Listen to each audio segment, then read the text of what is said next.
Hello everyone, welcome to geopolitics. देखिए, current में France का जो पॉलिटिकल पूरा सिस्टम है वो एक बहुत बड़ा क्राइसिस से गुजर रहा है। और इसका मेन रीजन क्या है? जो इमैनुअल मैक्रोन का गवर्नमेंट था, वो नो कॉन्फिडेंस जो मोशन पार्लियामेंट में लाया गया था इनके गवर्नमेंट के अगेंस्ट में, उसको वो लोग डिफीट करने में क्या हो गए, असक्षम हो गए। मतलब इनका जो सरकार था पार्लियामेंट में वो क्या हो गया है, गिर गया है। और इसके वजह से आने वाले दिनों में जो फ्रांस है एक बहुत बड़ा पॉलिटिकल स्टॉर्म में डूबने वाला है। तो चलिए इस वीडियो में मैं आपको बताता हूं कि फ्रांस का जो पॉलिटिकल सिस्टम है वो कैसे काम करता है और यहाँ पे क्या इनका जो गवर्नमेंट पार्लियामेंट में गिर गया है तो इसकी वजह से क्या असर पड़ने वाला है प्रेसिडेंट ऑफ फ्रांस पे, यानी जो इमैनुअल मैक्रॉन है उनके ऊपर।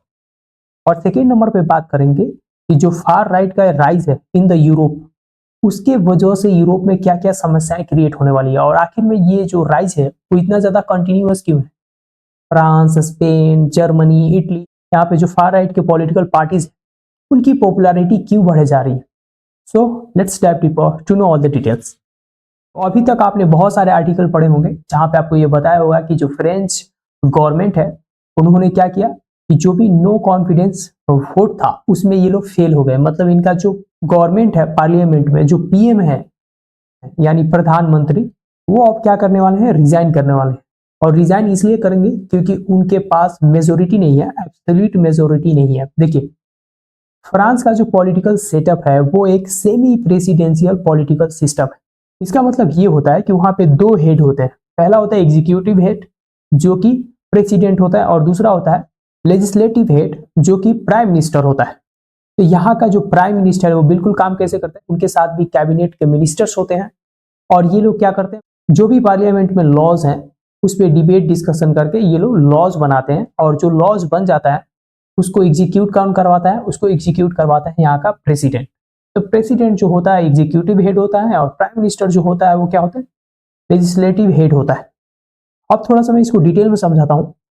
तो देखिए, फ्रांस का जो कॉन्स्टिट्यूएंट असेंबलीज है टोटल कितने हैं, 577। एब्सोल्यूट मेजोरिटी कितना होगा, 289। तो 289 जिसको मिलेगा वो क्या करेंगे, यहाँ पे they will form a government. और ये लोग क्या करेंगे, यहाँ पे अपना गवर्नमेंट बनाएंगे। जो भी यहाँ के प्रेसिडेंट है वो जो मेजोरिटी लेके आता है उसके लीडर को चूज करते हैं और वो लीडर क्या बनता है, वहां का पीएम बनता है। पीएम का काम ये होता है कि अपने मिनिस्टर्स के साथ मिलके जो भी ये आप देख रहे हैं यहाँ पे, इसे नेशनल असेंबली बोला जाता है, हमारे यहाँ लोकसभा के बराबर है। यहाँ पे ये लोग क्या करते हैं, डिबेट करते हैं, डिस्कशन करते हैं और जो भी एजेंडा होता है उस पर ये लोग नियम कानून बनाते हैं। यहाँ तक कि बजट यहीं से ही पास होता है। लेकिन यहाँ पे एक समस्या है, यहाँ का जो प्रेसिडेंट होता है वो डायरेक्टली चूज किया जाता है फ्रेंच के पीपल के द्वारा। यानी कि फ्रांस के जो भी लोग हैं डायरेक्टली वोट देते हैं किसको, अपना प्रेसिडेंशियल कैंडिडेट को। और जिनके पास वोट ज्यादा मिलता है वो क्या बन जाते हैं, वो प्रेसिडेंट ऑफ फ्रांस बन जाते हैं। तो अभी करंट में प्रेसिडेंट ऑफ फ्रांस कौन है, इमैनुअल मैक्रोन। और इमैनुअल मैक्रोन तो प्रेसिडेंट हो गए। उसके बाद एक दूसरा इलेक्शन होता है और वो इलेक्शन होता है किसके लिए, वो इलेक्शन किया जाता है पीएम के लिए। और इस इलेक्शन में क्या होता है कि ये 577 सीट्स होते हैं और हर सीट पे एक जो रिप्रेजेंटेटिव होता है वो चूज किया जाता है और वो आके यहाँ पे क्या करते हैं, गवर्नमेंट बनाते हैं। जैसे कि हमारे यहाँ होता है, हम भी चूज करते हैं जो भी हमारे एमपी हैं और वो आके क्या करते हैं, जिनका मेजोरिटी होता है वो लोग गवर्नमेंट को बनाते हैं। बट यहाँ पे थोड़ा सा चेंज है, ये लोग एब्सोल्यूट मेजोरिटी पे बात करते हैं और हमारे यहाँ क्या होता है, first past the post system, यानी कि जिसको ज्यादा मेजोरिटी मिल गया वही बन गया। तो अब समझिए यहाँ पे समस्या कैसे क्रिएट हो गया है। समस्या ऐसे क्रिएट हो गया है कि जो फ्रांस के प्रेसिडेंट है उनके द्वारा जो चूज किया गया पीएम है, यानी कि मिशेल बार्नियर, ये है मिशेल बार्नियर, ये क्या है, करंट में वहां के पीएम थे और ये चूज किए गए थे फ्रांस के प्रेसिडेंट के द्वारा। क्योंकि अगर आपको याद हो तो जुलाई में क्या हुआ था, स्नैप इलेक्शन कराया गया था। स्नैप इलेक्शन में क्या हुआ, जो भी इमैनुअल मैक्रोन का पार्टी था उसको मेजोरिटी नहीं मिलता है यहाँ पे। तो ये लोग लेफ्ट वाले जो पार्टी है उनके साथ मिलकर ये लोग क्या करते हैं, एक गठबंधन का सरकार बनाते हैं और जिसमें इनके तरफ से एक कैंडिडेट जो होता है पीएम बनता है। बट तो आप सबके मन में चल रहा है कि अचानक से नो कॉन्फिडेंस मोशन क्यों लाया गया। देखिए, इसके पीछे सिंपल सा रीजन है, बजट पास करना था 2025 के लिए। और बजट पास करने के लिए क्या किया जाता है कि जो भी मतलब चेंबर होते हैं, जो भी यहाँ पे लेजिस्लेटिव असेंबलीज है, वहां पे डिबेट डिस्कशन होता है। लेकिन फ्रांस के कॉन्स्टिट्यूशन में एक आर्टिकल है 49.3, उसके तहत क्या कर सकते, यहाँ के जो पीएम होंगे वो क्या करेंगे, डायरेक्टली बिना उस पर डिबेट डिस्कशन किए हुए उसको क्या कर सकते हैं, उस असेंबली से पास करा सकते हैं। और इसी जल्दीबाजी में इन्होंने क्या किया, उस बजट को पास कर दिया, जिसके वजह से जो भी पार्टीज थी जो कोalition में गवर्नमेंट बना रखी थी उन्होंने क्या किया, इनके अगेंस्ट में नो कॉन्फिडेंस मोशन पास करा दिया और इनका सरकार क्या हो गया, गिर गया। और इसका बहुत बड़ा इंपैक्ट पड़ने वाला है फ्रांस पे। और इंपैक्ट कैसे पड़ेगा कि अब फ्रांस के जो प्रेसिडेंट है इमैनुअल मैक्रोन, उनके जो भी पॉलिसीज हैं, वो जो भी एजेंडा अपना बना के आए हैं कि हम ये लॉ लाएंगे, हम ये कानून लागू करेंगे, अगर इनकी गवर्नमेंट नहीं होती है, अगर इनकी गवर्नमेंट पार्लियामेंट में फॉर्म नहीं होती है, उन विषयों पे तो बात ही नहीं होगा, उन विषयों पे तो कानून बना ही नहीं पाएंगे ये, जिसकी वजह से प्रेसिडेंट का डायलेमा जो है वो बढ़ जाता है।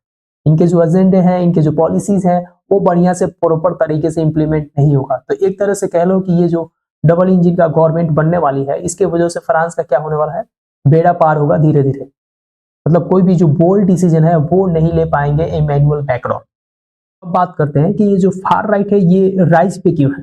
तो देखिए आज के दिन में अगर आप यूरोप का देखें तो यूरोप में क्या सबसे बड़ी समस्या है, वो है माइग्रेशन। माइग्रेशन की वजह से क्राइम रेट बहुत ज्यादा बढ़ गया है और जो भी वहाँ के लोग हैं वो एक तरह से सेंस ऑफ फियर में जी रहे हैं। जो भी लिबरल गवर्नमेंट थी, इनकी वजह से क्या हुआ है, इनके पॉलिसीज की वजह से खास करके जो माइग्रेशन है वो ऑन द राइज हो गया।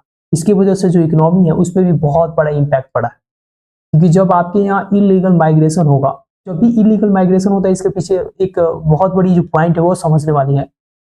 इलीगली माइग्रेट वही करता है, लीगल तरीके से वही किसी देश में जाता है जब उसके पास स्किल होगा। इलीगल माइग्रेट कौन करते हैं, जिनके पास स्किल नहीं होगा। तो बिना स्किल का जो लेबर है उसको खिलाएगा कौन बैठा के।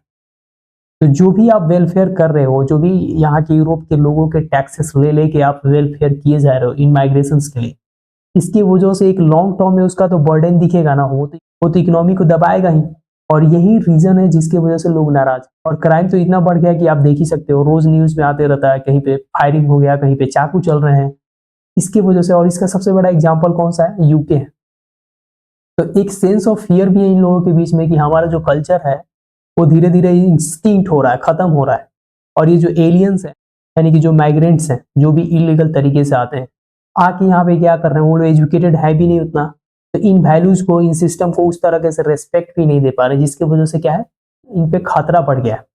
और इसी की वजह से लोग क्या कर रहे हैं, उन पार्टीज को वोट दे रहे हैं जो अपने कंट्रीज का जो प्रायोरिटी है उसको फर्स्ट दे रहे हैं।